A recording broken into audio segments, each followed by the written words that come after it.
Dear students, today we are solving the ISI MSQMS question number 4, and in this one we have to determine the maximum value of the function given. Okay, so fx equal to with respect to theta and all. So we rewrite the function with respect to a more convenient form for us.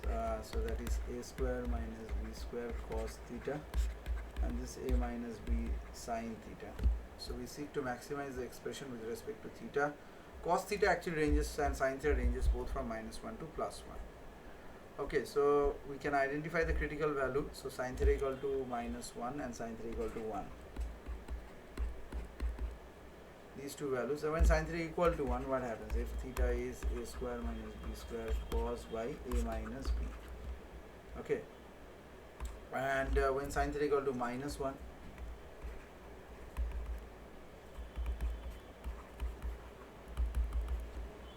simply a square minus b square cos theta by a plus b. Okay, so here since we can we maximizing, so in this case, so we're maximizing x theta, so we must focus on the maximizing absolute value of the numerator and minimizing the denominator. So max and min. So the denominator arrives at the minimum positive point when sin theta or either of the maximum or minimum value depending on the sign of theta. So if a greater than b here, so since a greater than b, so the denominator a minus b sin theta, if I just talk about, is the smallest when sin theta equal to 1 and makes it a denominator as a minus b.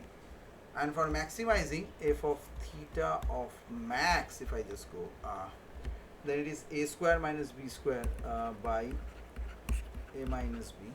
So f of theta max will be simply a plus b. Now we are checking the maximum possible values for the confirmation here. So very easily we can see that that the values dependent on the maximum cosine terms and minimization of the denominator, we deduce that the absolute expression reaches the maximum में कब जाएगा? जब when cosine function, ये जो cosine function है, this cosine function hits 1 and the denominator reaches the smallest possible value. So a plus b, which is directly doesn't fit with the given option, so implying the misinterpretation of the direct maximization नहीं हो रहा है. दूसरे में जाएंगे, however solution में अगर correct transformation structure में जाएंगे, so the maximum value of the numeric value fits for this root over a square plus b square because this is a bounded maximum possible exponential achievable at this. So the trigonometric expression will give O for this, so B is the correct answer.